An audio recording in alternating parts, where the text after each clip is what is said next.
We still have a tornado warning. It's a 345 for eastern Morgan County and southwestern Sangamon County.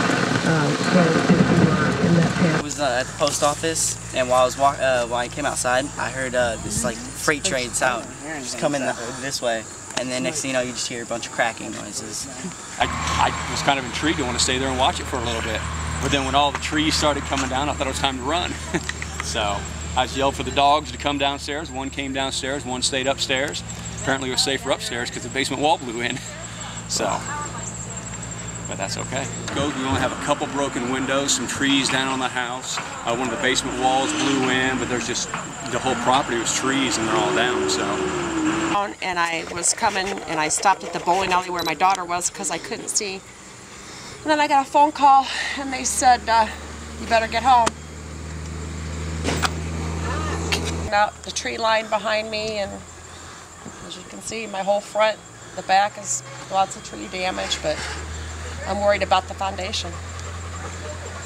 But I haven't been past this point, so.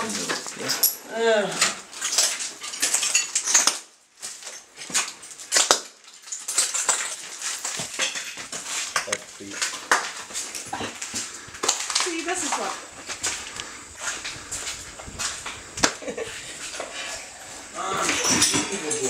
Hey, don't cut yourself off.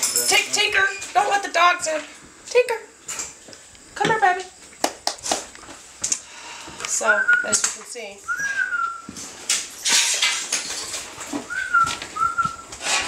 Come on, dogs. They're gonna get. That's right where Rita had been laying too. Yeah, my daughter would have been right on the couch. That's where it's her camp out spot. I'm just. I don't know why. It just like this path. It just. I don't know what to do next. Call the insurance.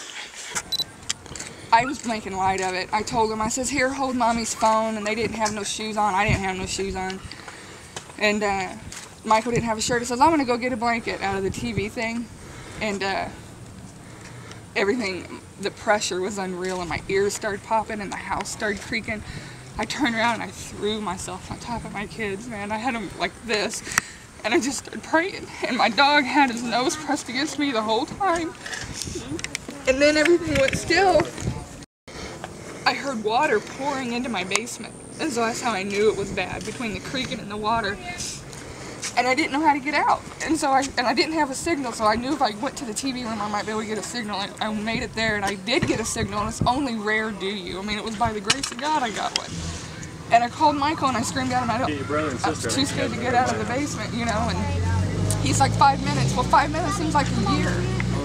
So I told my kids to hold on to my shirt, and they held on to my shirt, and then they was in a train, they held hands, and I'd test those steps, and we walked out, and I walked out. First thing I seen was that door. I knew I couldn't get out, so we had to walk all the way to this door, in the glass, and my kids was barefooted, but I couldn't hold them. So I figured my feet's getting cut, their feet's getting cut. I didn't know what to do, but I had to get out of the house. I make it almost to the door, and I see my neighbor running through the backyard.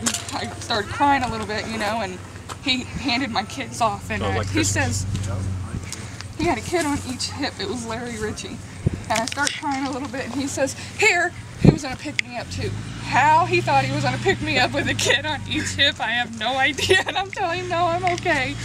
But, and then I seen Michael, and when we seen Michael, the kids started screaming, and I started bawling. I thought, okay, the man's here, I can let it go. They're good. I know we are going with Uncle Wayne, but he has to go over there, because that's the cop. Lady next door, I didn't know her. She doesn't have a basement.